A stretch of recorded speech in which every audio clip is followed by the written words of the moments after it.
अच्छा,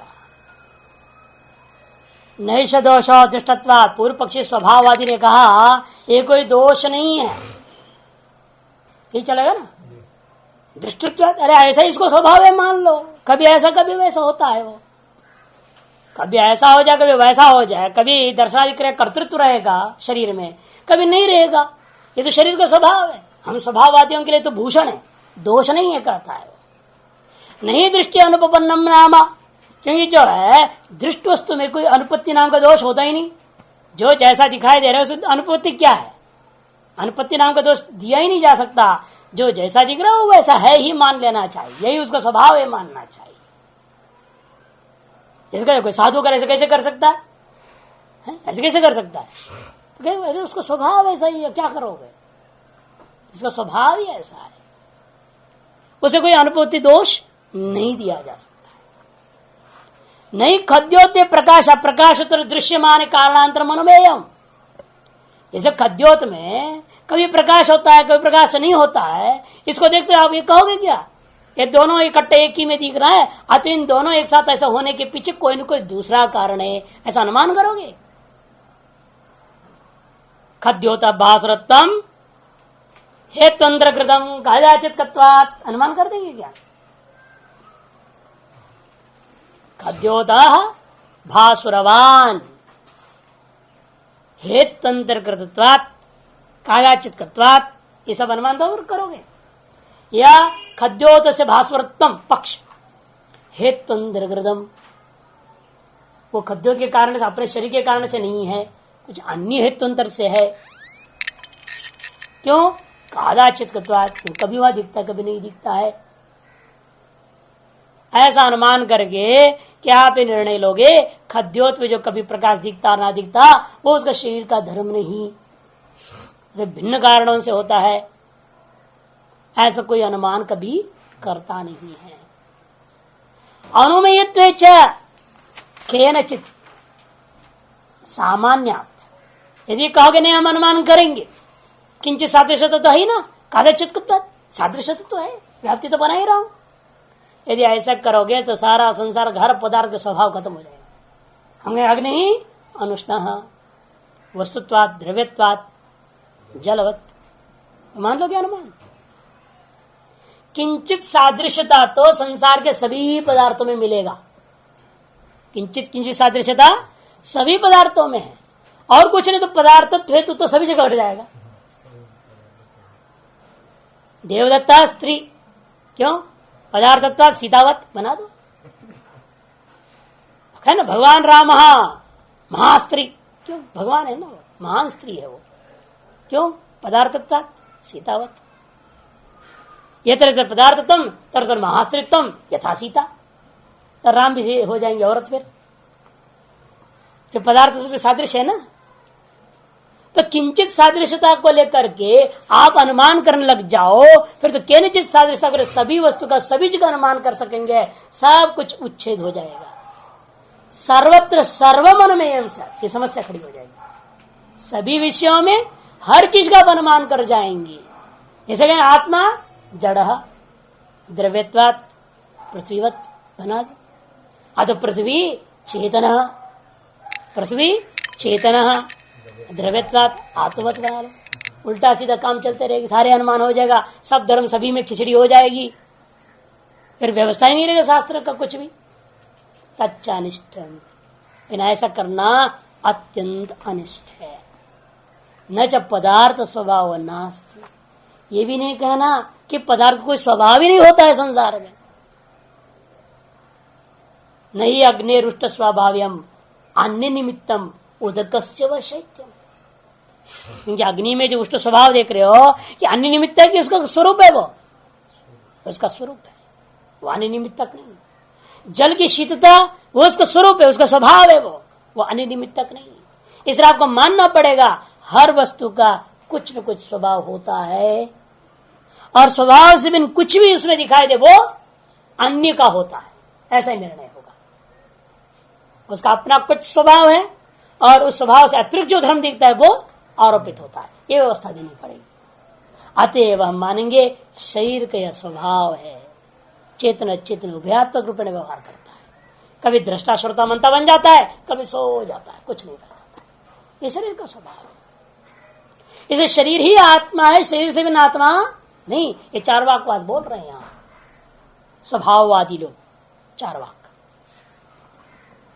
तब सिद्धांत बीच टपक पड़ा, प्राणी धर्माद्यपेक्षम। अरे अग्नि में गर्मी जो है ना, वो प्राणी का अपना पुण्य पाप के कारण से।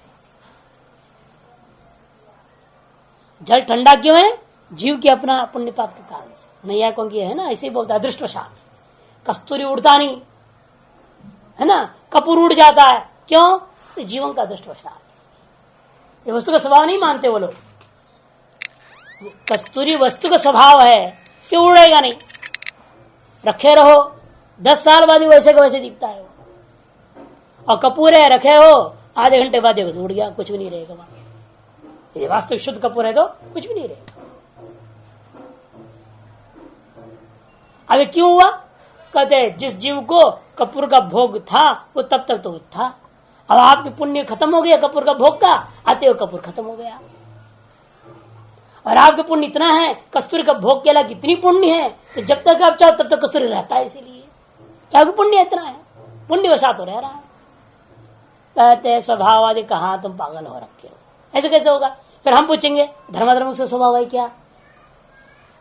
पुरुष स्वभाव है धर्माधर्म। जैसे अग्नि का स्वभाव उष्णता नहीं है, अग्नि का स्वभाव उष्णता नहीं है, प्राणी के धर्माधर्म निमित्त गए। आपने कहा कुछ क्षण के लिए मैं मान लेता हूं, चलो भाई ठीक है। लेकिन फिर हम प्रश्न डालेंगे, प्राणी का जो धर्माधर्म है वो प्राणी का धर्म जो स्वभाव है या नहीं? वो भी अनिमित्तक होगा। जैसे अग्नि का उष्णत्व अग्नि का स्वभाव नहीं था, अनिमित्तक था। वो सिर्फ प्राणी में धर्माधर्म है जो, वो भी प्राणी का स्वभाव नहीं, वो भी अनिमित्तक कह दूंगा। तो बहुत बढ़िया, आपने ठीक कहा, बोला सिद्धांत कदेशी। तब पूर्व पक्ष कहता है फिर तो अनवस्था दोष होता है। धर्माधर्मादर निमित्तांतर अपेक्षा स्वभावत्व प्रसंग स्यात्, है ना। प्राणी धर्माधर्मापेक्षित चेत, तब कहता है पूर्व पक्षी ये प्राणी धर्माधर्म अपेक्षा लेकर के चलोगे फिर समस्या होगा। धर्माधर्मादि निमित्तांतर की अपेक्षा करेगा, ये उसकी स्वभाव हो जाएगी, ये स्वभाव तो हो जाएगा। अस्तु, एक देशी ने कहा अस्तु, ठीक है होने दो, उसका उसका उसका उसका दूसरा दूसरा करते जाएंगे, निमित्तांतर खोजते रहो। कहते हैं जन्ना ऐसा मत बोलिए। पूर्व पक्षी कहता है तद अनवस्था प्रसंग से, फिर तो अनवस्था दोष हो जाएगा। इसका निमित्तो उसका निमित्तो उसका निमित्तो करो तो अनवस्था दोष हो जाएगा। सच अनिष्ट और वो अनिष्ट है। इसीलिए हमारा मत को मानिए, शरीर ही आत्मा है, ये सिद्ध कर दिया। ये जबरदस्ती हुआ, बहुत जबरदस्त तर्क किया और सिद्ध कर दिया शरीर ही आत्मा है। और यह कदाचित उसमें चेतनता रहता है, कदाचित नहीं रहता है। यही शरीर रूपी आत्मा का स्वभाव है। तो मुख्य सिद्धांत अब शुरू करता है, इति चेत न, ऐसे नहीं कहना। शरीर ही आत्मा नहीं हो सकता, देहात्मवादी के खिलाफ बोल रहे शरीर आत्मा नहीं हो सकता, प्रतिज्ञा होगा। स्वप्न स्मृति और दृष्ट सीव दर्शना, स्वप्न और स्मृति उसी को होता है जिसने पहले देखा था। इसका मतलब जो स्वप्न का दृष्टा और जागृत का दृष्टा एक होगा, स्मृति का कर्ता और जागृत का दृष्टा एक होगा। यदि वो एक नहीं है तो फिर वहां परस्पर स्मृति का या परस्पर स्वप्न का संबंध नहीं होना चाहिए।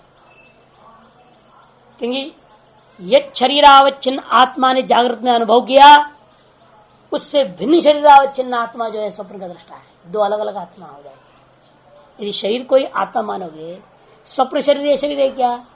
नहीं। ये तो पक्का है सबको कि जागृत शरीर से भिन्न स्वप्न शरीर होता है।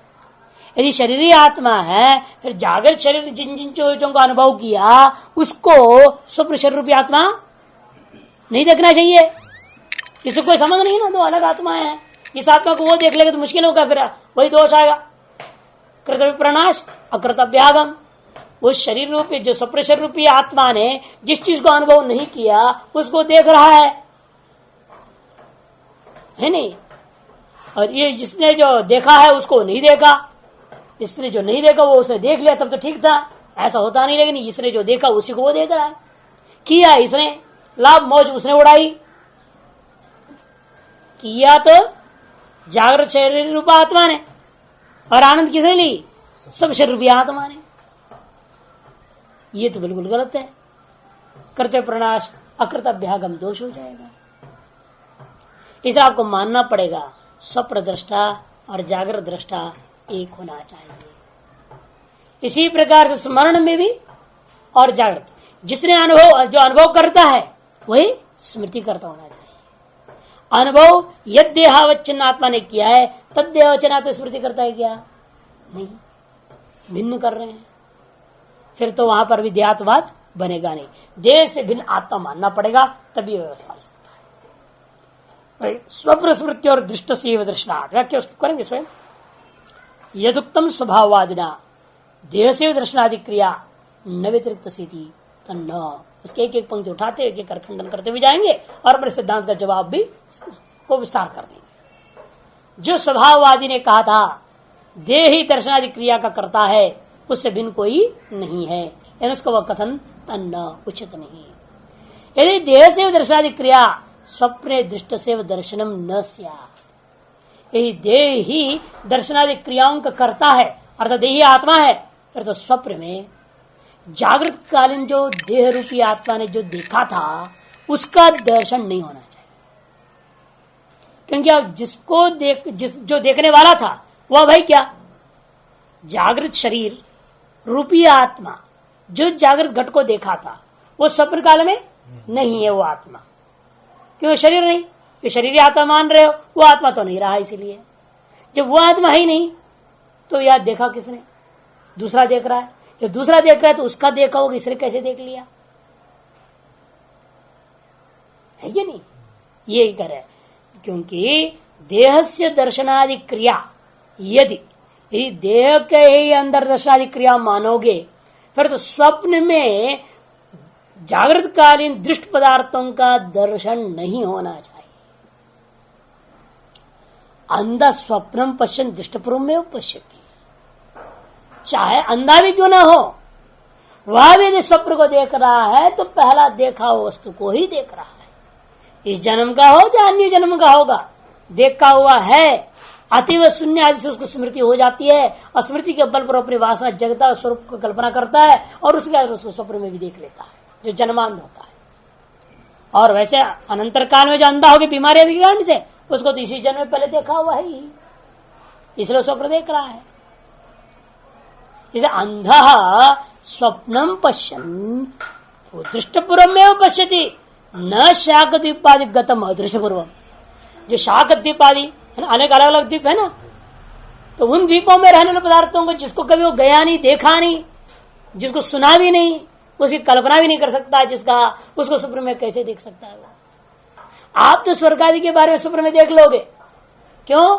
भले आप स्वर्ग जाके देखे नहीं हो, लेकिन शब्द शास्त्र से पुराणों से वहां का वर्णन सुने हो, उस वर्णन के अंदर अपने खोपड़ी में कल्पना करते हो बगीचे का।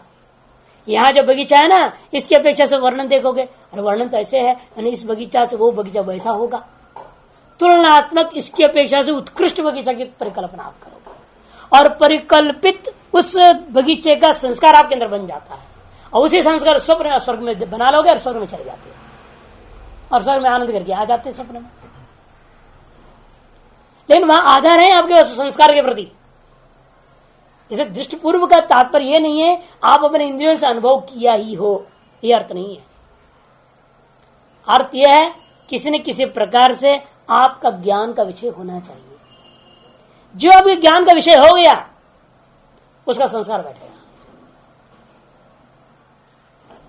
इसलिए अनुभूति जन्य स्मृति हेतु संस्कार, भावना के संस्कार जब कहा वहां खंडन किया है वेदांतियों ने, कहते अनुभव जन्य कहना नहीं, फिर स्वर्गादि का स्वप्न ही नहीं हो पाएगा। स्वर्गादि का स्वप्न कैसे करोगे? अनुभव जन्य है क्या? या फिर आपको कल्पना करनी पड़ेगी किसी जन्म में हम स्वर्ग में गए थे, उसी संस्कार है ये, उस संस्कार से हम अनुभव कर रहे हैं, ये कल्पना अधिक होगी। उससे अच्छा उनके अनुभव जन मत हो। ज्ञान विषय सत्य स्मृति है उत्तम संस्कार संरक्षण, सीधे सीधे ज्ञान का विषय हो और स्मृति का जो कारण बन जाए वही संस्कार है।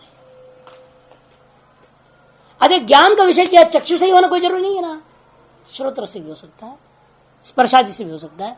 किसी भी प्रकार का ज्ञान का विषय हो जाए उसकी संस्कार बनेगी और वही संस्कार का स्मृति का कारण, स्वप्न का कारण, दोनों का कारण हो जाता है। स्मृत्यादि हेतुत्व, स्मृत्यादि का ना स्वप्न भी आ जाएगा उसमें। स्मृत्यादि हेतुत्व भावना के संस्कार, भावना के संस्कार है। इसलिए अंधा के अंदर भी क्या है, यदि जन्म से अंधा नहीं है, जो 9-10 उम्र में क्या हो गया, बीमारी हो, स्मॉल पॉक्स है, कुछ हो जाए तो अंधे हो जाते हैं कई लोग, चिचकाती बीमारी है उनसे, या कोई एक्सीडेंट हो गया, कोई नाड़ियां नसें में चोट लग गया, खोपड़ी में कुछ हो गया, अंधा हो गया। तो वो व्यक्ति तो कम से कम 10 उम्र तक, 8 उम्र तक देखा तो ही सब इंद्रियों से अनुभव किया होगा। और जो जन्मांधे उसमें स्वीकार करना पड़ता है पूर्व जन्म के जो अनुभव। वही कर स्वप्न अंधा भी स्वप्नम पश्यन दृष्टपूर्वमेव पश्यति न शाकद्वीपादिगतम दृष्टपूर्वम, जिसको कभी देखा ही नहीं, सुना ही नहीं, जाना ही नहीं किसी प्रकार से, ऐसे शाकद्वीपादिगत पदार्थों का वो कभी स्वप्न नहीं देख सकता। ततश्चेत सिद्धम भवति, इसे यह बात सिद्ध हो गया, यह स्वप्न पश्यति दृष्टपूर्वम वस्तु सएव पूर्वम विद्यमाने चक्षुषी अद्राक्षित न देह इति, इसे देह से बिना आत्मा सिद्ध हो गया। जो व्यक्ति स्वप्न में दृष्टपूर्व पदार्थों को देख रहा है, जो यह स्वप्न दृष्टपूर्व वस्तु पश्यति, दृष्टपूर्व वस्तु को देख रहा है, सैव वही व्यक्ति है निश्चित रूपेण पूर्वम, मैंने स्वप्न के पूर्व काल में विद्यमान चक्षुषी, चक्षुरादि विद्यमान था उस समय उसको अद्राक्षित न देह, देने नहीं देखते, मानना पड़ेगा। देहश्चेत दृष्टा स येन अद्राक्षित तस्मिन् काले उद्धृते चक्षुषी स्वप्न तदेव दृष्टपूर्वम न पश्येत। यदि देह दृष्टा होता फिर समस्या होगी। स येन अद्राक्षित, वह देह रूपी दृष्टा ने जिस चक्षुरादि को लेकर के देखा था, तस्मिन् स्वप्न काल में न वो शरीर है न वो चक्षुरादि, तस उद्धृते तस्मिन् उद्धृते चक्षुषी, माने वो शरीर भी नहीं रहा, अतएव उस शरीर जिन इंद्रियों से देखा तो इंद्रियां भी नहीं रह गई। लेकिन स्वप्न तद्वे दृष्टिपूर्व न पश्येत, तो ऐसी स्थिति में स्वप्न में उस दृष्टिपूर्व को देख नहीं सकेगा। यदि शरीर ही दृष्टा होता है तो अस्ति चलोगे प्रसिद्धि, लेकिन लोक में भी इस बात की प्रसिद्ध है, अरे मैंने जो पहले देखा था, हिमालय गया था वहां देखा था, वो उसी का स्वप्न है। पूर्वम दृष्टम मया हिमवत श्रृंगम अद्य हम स्वप्न अद्राक्ष, पूर्व में कभी गया था हिमालय और वहां पर हिमालय की चोटियों को देखा था, उसी को आज मैंने कई वर्षों के बाद उसका स्वप्न देखा। ऐसा लोक में भी प्रसिद्धि है। इति उद्धृत चक्षुषाम अंधानाम अपि, ये क्या कहना, उद्धृत चक्षु वाले अंधों के साथ भी यही हाल है, वो भी ऐसा अनुभव को बताते हैं। इसलिए मानना पड़ेगा इस शरीर और चक्षुरादि, चक्षुरादि से विशिष्ट इस शरीर से भिन्न आत्मा है। तस्मात् अनुद्धृते भी चक्षुषी यह सप्रदृक् सैव दृष्टा न देह इति अवगम्यते। इसलिए अनुद्धृत चक्षु काल में जो था वही बाद में स्वप्रदृष्टा हुआ है, वही असली दृष्टा है, वो आत्मा शरीर नहीं है, ये निश्चय होता है। कोई जरूरी नहीं, जैसा संस्कार, दृष्टा भले ही है लेकिन जैसे संस्कार जागृत हो जाए, और संस्कार जागृत अनेक उद्बोधक कारण बनते हैं। उद्बोधक अनेक है, एक कारण नहीं उद्बोधक। इस पर तो न्याय मुक्तावली में खूब आया नहीं था कि जन्म होते क्यों आपको भोग करने की इच्छा नहीं हुई, माँ का स्तन पीने की क्यों इच्छा हुई, और बड़े होने के माँ का स्तन पीना नहीं चाहता, और पत्नी के जो है भोग करना चाहते, क्यों है कि नहीं? सब संस्कार तो है। कहते नहीं, उसे उद्बोधक क्या है, देखो उसे भूख से चटपटा रहा है, उसको कहीं से कुछ अन्न चाहिए, दूध ही उसके लिए परमात्मा ने अन्न बना रखा है, इसलिए बेचारा वो दूध की ओर ही जाएगा। उसको न पत्नी याद आता है, उसे न कोई चीज का मतलब है। बाकी किसी भी विषय का भोग से कोई लेन देन नहीं। बच्चा को दूध पीता है सोता है, दूध पीता है सोता है, और कुछ नहीं। अब ये है कि हम लोग क्या करते हैं, बच्चे को उठाएंगे, जगाएंगे, खिलौने दिखाएंगे, खेल करेंगे और उसके दिमाग में डालेंगे पॉइंट्स, उसके नाम बोलाएंगे बार बार, उसी दिमाग नाम फिट हो जाए, मेरी नाम ये है। अब चलाओ ना बार बार, ए सुनो, ए नाम बोलाते रहोगे, 25 बार बोलोगे तो उसके दिमाग में आएगा वही मेरा नाम है, और वही देख रहा है यही है मेरा, और रिश्तेदारी है इसी की, ये मेरे को पुकार रहा है, वो ऑटोमेटिक बन जाता है। माता पिता भाई बहन रिश्ता पकड़ लेता है। अरे हम नया आदमी आ जाए, थोड़ा बड़ा होने के बाद ये कौन आया, चोर आ गया, बदमाश आ गया, भागता है बच्चा। क्यों? कभी उसने देखा नहीं था उसको, और नाम भी बोला हुआ कहेगा पता नहीं कैसे जानते इसने मेरा नाम, अरे कब आया, कौन है ये। फिर वो समझाएंगे घर के लोग, अरे ये तुम्हारा मामा है, ये तो 5 साल बाद आए हैं, तुम तो छोटा था तब आए थे। अच्छा मेरा मामा है, तो टॉफी लाए होंगे, जैसे नहीं मामा लाते तो भागता फिर उनके पास। तो ये एक संस्कार हम लोग बुद्धि में डाला, नहीं तो कहां से उसके अंदर आता है, सब आ ही नहीं सकता। वो जैसा जैसा संस्कार हम डाल रहे हैं उसी हिसाब से उसके अंदर उस संस्कार और उसके पूर्व संस्कार भी उसी हिसाब से काम करना चालू करता है, step by step, step by step. जवानी में आता है तो वो सब इंद्रियां जगने लगती हैं, काम वासनाएं जगने लगती हैं, उस समय पर अलग अलग समय पर अलग चीज जागृत होती जाती है, स्टेप बाय स्टेप होता है। और कई बार हमने देखा, एक बच्चा था वो बोलता था हमेशा मैं वकील बनूंगा, मैं वकील बनूंगा, क्योंकि उसने बचपन में कभी अपने बाप को किसी वकील से झड़पता हुआ देख लिया, और दिमाग में मैं वकील बनूंगा और पापा के इलेक्शन केस को जीतूंगा, दिमाग में आ गई, और काफी वर्ष तक बोलता रहा ये बात। अब लेकिन 8वें 9वें उम्र के बाद पता नहीं दिया, भूल गया इस बात को, मैं वकील बनूंगा, भूल गया। और बड़ा होने के बाद 12वीं के बाद तो मैं इंजीनियरिंग पढ़ूंगा। हमने भी उसको याद दिलाया, भाई तुम्हारे घर में हम बचपन से आ रहे जा रहे, तुम्हारे बचपन से मैं देख रहा हूं तुमको, तुम्हारे जन्म ही मेरे सामने हुआ है, उस समय से मैं तेरे सब जान रहा हूं, तू बोलता रहा इतने उम्र से इतने उम्र तुम ये बोलता था। बाद में कहने बाद में सब सोचेंगे पढ़ूंगा बोला, और पढ़ाई में मन लग गया और पढ़ लिख लिया, 12वीं पीसी में तुमने ले ली, और पीसी में हाई मार्क्स आ गए, अब तुम सोच रहे इंजीनियरिंग, अब क्यों भाई वकील नहीं बनेगा। तो वकील बन के क्या करूंगा बोलता, तुम कहते थे पापा का केस जीतूंगा, अभी तुम्हारे पापा का केस तो चल रहा है कोर्ट में, हाई कोर्ट में चला गया, छोटे कोर्ट से हाई कोर्ट में पहुंच चुका है अभी, तो वकील बन और हाई कोर्ट में लड़ और जीत उसके लिए, दूसरा कर लेगा, हम तो इंजीनियरिंग बनेंगे। अच्छा कहाँ गया वो, अब उद्बोधक कुछ ऐसे आ गए, वो संस्कार तो दब गया, अब ऐसे छोकरे मिल गए लड़के, उसको दोस्ती बन गई और सब इंजीनियर बनने की हवा चढ़ गया, और वकील का हवा खत्म। ये समय समय पर क्यों ऐसा होता है, ये मुख्य कारण उद्बोधक है। जो उद्बोधक प्रबल आ जाए उस उद्बोधक के अनुरूप संस्कार आपको जाएगा और उसी चीज की स्मृति होगी, अन्य सब भूल जाओगे। यही विचित्र माया का जाल है, विशेषता है। संस्कार स्वयं काम नहीं करते हैं, उद्बोधक के बिना नहीं हो सकता है।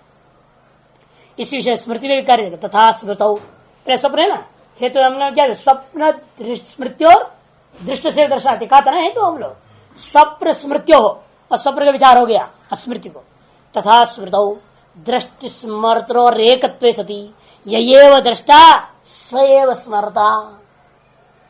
दृष्टा और स्मरता एक होता है, तभी जो दृष्टा है वही अपने दृष्ट पदार्थों के संस्कार अनुरूप उद्बोधक जब आ जाते हैं तब तत्व दोस्तों को स्मरण कर लेता है। यदि शरीर ही होता दृष्टा और शरीर ही स्मरण करता होता, जो स्मरण करता है शरीर रूपा आत्मा अलग है और दर्शन करता है शरीर रूपा आत्मा अलग रहेगा, और दो भिन्न आत्माएं हैं, तो इस आत्मा के तो एक हुआ दर्शन को उस आत्मा ने स्मरण कैसे किया, कर नहीं सकेगा।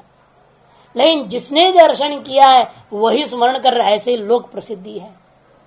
इसे मानना पड़ेगा दर्शन करता और स्मरण करता ये दो भिन्न शरीर, भिन्न भिन्न कालस्थ होने के बावजूद भी, भिन्न देशस्थ होने के बावजूद भी, इन दोनों शरीरों से भिन्न इन शरीर में रहने वाला एक आत्मा अलग है, जो कि स्मरता भी है और दृष्टा भी।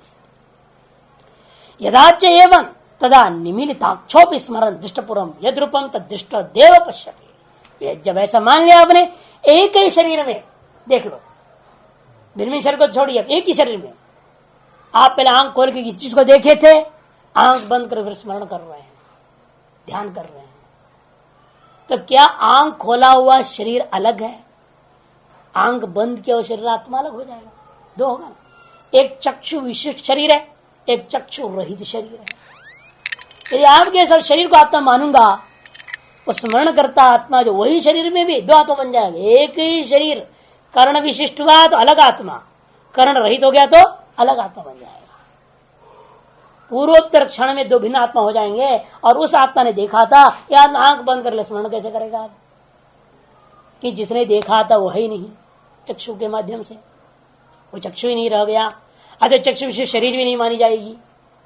अतः शरीर रूपी आत्मा ही नहीं रहा तो स्मृति कैसे हो गया? इसलिए भी मानना पड़ेगा उन्मीलिताक्ष निमीलिताक्ष वाला दो विशिष्ट शरीरों का अंदर एक सामान्य आत्मा माननी पड़ेगी। तो उन्मीलिताक्ष वाला जो शरीर है उसमें जो आत्मा है वही आत्मा निमीलिताक्ष वाला शरीर में भी है।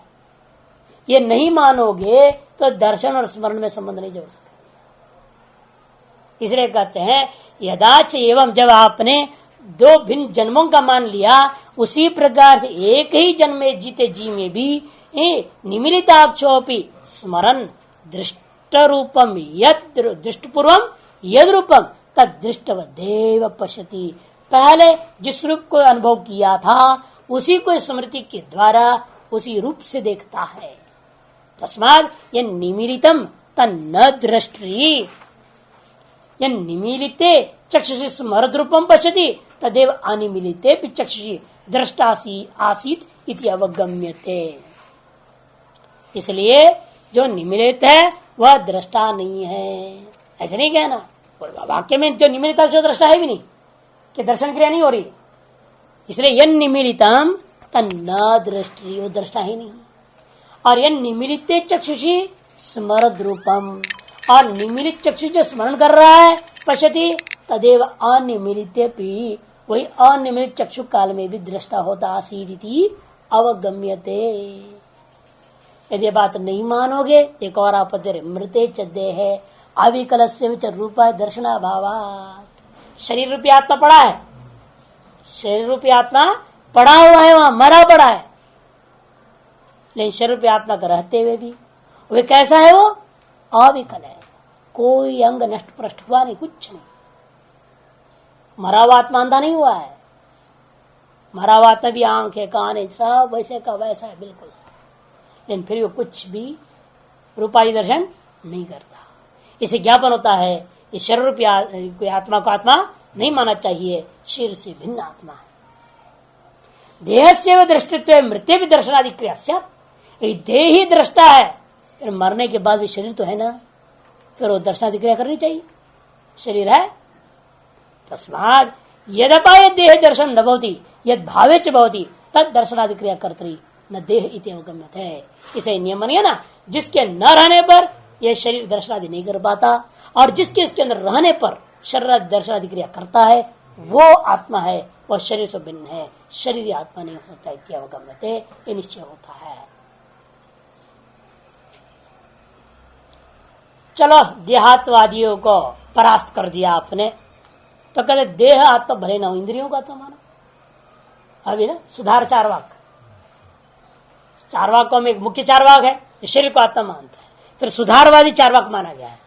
सुधारवादी चारवाकों में कोई कहते इंद्रियां ही आत्मा है, कोई कहता मन ही आत्मा है, अलग अलग स्टेप है उनकी। तो उनमें से आ गया चक्षुरादि एवं दर्शनादि क्रिया कर्तृणी। ठीक है, ये शरीर दर्शन क्रिया का करता नहीं है, चक्षुरादि इंद्रियां ही क्रिया के करता है, इसे वो चक्षुरादि इंद्रियों को ही आत्मा माननी चाहिए, चक्षुरादि इंद्रियों को ही आत्मा माननी चाहिए कहता है। अशुद्ध है, चक्षु में वो नहीं है, कर्तृणी में दीर्घ ऋकार नहीं है, ठीक करो मूल में ही चक्षुरादि एवं दर्शनादि क्रिया कर्तृणी यदि चेत न, ऐसे नहीं कहना। कर्तृणी में दीर्घ ऋकार डबल री, चलो री, कर्तृणी बहुवचन, चक्षुरादीन एवं बहुवचन है ना वहां, इसलिए भी बहुवचन होनी चाहिए, कर्तृणी। कि नपुंसकलिंग में होता है कर्त्री कर्तृणी कर्त्रीणी दीर्घरी इति चेत न सिद्धांति कहता है यद अहम अद्राक्षम तस्पृशामि। देखो चक्षु को यदि आत्मा मानोगे तो आत्मा अलग अलग हो जाएगा। चक्षु रूपी आत्मा अलग, अनेक आत्मा ना, आप भी बहुवचन बोल ही रहे हैं पूर्व पक्ष, कम से कम 5 आत्मा हो गया और 5 आत्मा का सबका अपना अलग अलग ज्ञान रहेगी। चक्षु रूपी आत्मा ने रूप दर्शन रूपी चीज किया और स्पर्श रूपी आत्मा ने स्पर्श करेगा, इन दोनों का संबंध नहीं है ना, दो अलग अलग आत्मा है। इन फिर व्यवहार कैसे होता है, जिसको मैंने देखा उसी को मैं छू रहा हूं, ये कौन कहेगा?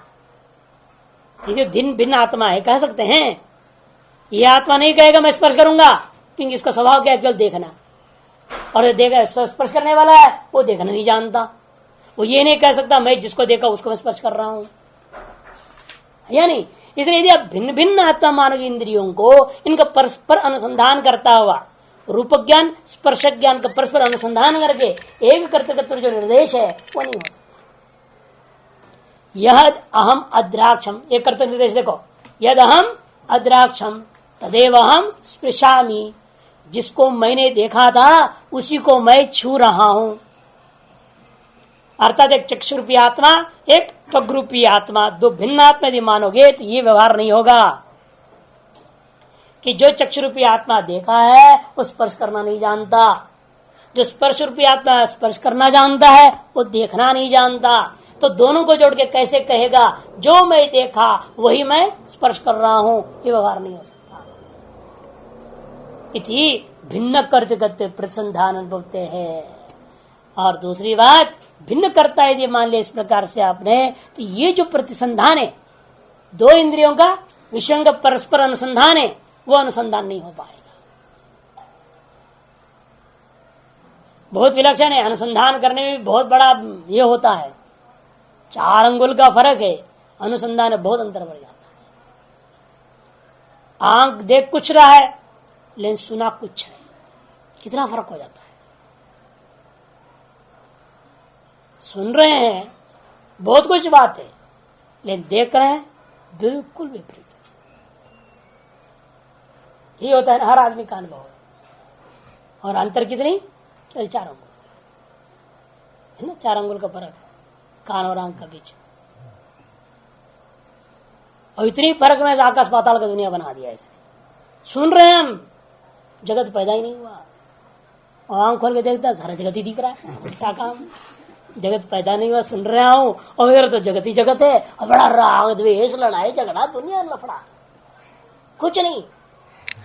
कितनी अंतर, क्या विडंबना है, माया का खेल विचित्र है, समझ में।